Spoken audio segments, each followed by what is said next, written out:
भगवान श्री कृष्ण ने अवतार लेकर जगत का उद्धार किया और प्राणी मात्र के कष्टों का हरण किया।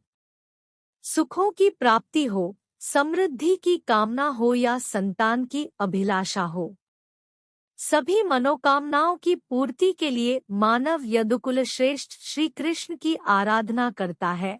लेकिन जगत कल्याण करने वाले श्री कृष्ण को भी कुल के नाश के संताप को सहना पड़ा था।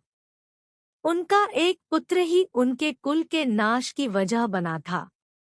श्री कृष्ण के इस पुत्र का नाम सांब था। सांब श्री कृष्ण की दूसरी पत्नी जामवंती का ज्येष्ठ पुत्र था। यदुकुल के नाश का श्राप महाभारत युद्ध के बाद गांधारी ने श्री कृष्ण को दिया था। महाभारत युद्ध को समाप्त हुए 36 साल हो चुके थे। महर्षि दुर्वासा अन्य ऋषियों के साथ द्वारका पधारे। उस समय सांब को मजाक की सूझी और वह अपने सहपाठियों के साथ गर्भवती स्त्री का स्वांग धारण कर महर्षि दुर्वासा के पास पहुंचा। उन्होंने महर्षि दुर्वासा से कहा कि महर्षि आप सर्वज्ञानी हैं, इसलिए यह बताने का कष्ट करे कि इस स्त्री के गर्भ से बेटा होगा या बेटी। महर्षि दुर्वासा इस मजाक से काफी क्रोधित हुए और उन्होंने श्राप दिया कि तुम्हारी सखी के गर्भ से मूसल पैदा होगा और उससे समस्त यदुकुल का नाश हो जाएगा। उसके बाद सांब के गर्भ से मूसल उत्पन्न हुई।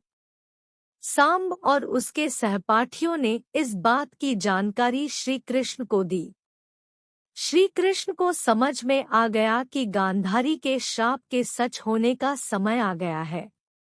महाराजा उग्रसेन को जब ये बात पता चली तो उन्होंने मूसल का चूर्ण बनाकर उसको समुद्र किनारे फिकवाने का आदेश दिया, जिससे कि कुल पर मंडरा रहा खतरा टल जाए। लेकिन कुछ समय बाद उस जगह पर अत्यंत नुकीली और हथियारों जैसी घास उगाई। कुछ समय बाद प्रभास तीर्थ पर उत्सव के लिए यादवगण एकत्रित हुए। मदिरा पीने के बाद सात्विकी ने कृतवर्मा का मजाक उड़ाया।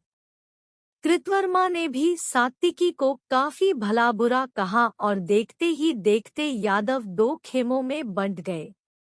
समुद्र किनारे उगी मूसल के चूर्ण की नुकीली घास से वो एक दूसरे पर प्रहार करने लगे और थोड़ी देर में सभी मारे गए। बलराम ने शोक के इस पल में जल समाधि ले ली और श्री कृष्ण जरा नाम के शिकारी के बाण से स्वर्ग सिधार गए।